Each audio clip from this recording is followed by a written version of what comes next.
এই সাইড নারিকেল একটা দিও।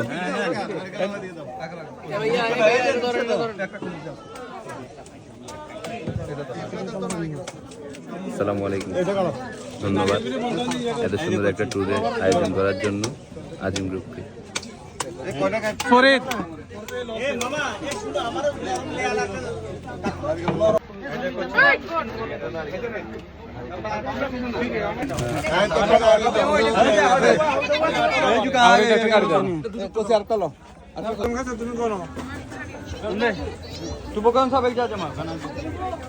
তারপর প্রথম বলছে যে ডাব খাবার না, বলছে যে খাইলে সর্দি তাও ঠান্ডা লাগবে। এখন দেখতেছে উনি কথা বলতে সময় হইতেছে না, শুধু খাইতেছে আর খাইতেছে। আর ওনার হাতে একটা না বেশ কয়েকটা ডাব দেখা গেছে, এগুলা কারণ টাকা পয়সা কোনো টেনশন করার দরকার নেই। আমরা অবশ্য ভয়ে বলতেছি না, কারণ আমি দুটা ভুলে খাই ফেলছি। না বুঝে লস হবে। খাওয়ার কথা একটা, লোকে দিবে আবার দুইটা ভুলে। আমি কি করবো, কে বলছে প্যারেন্ট ছিল। হিসাব দিতে হবে, খেতে হবে। Thank you.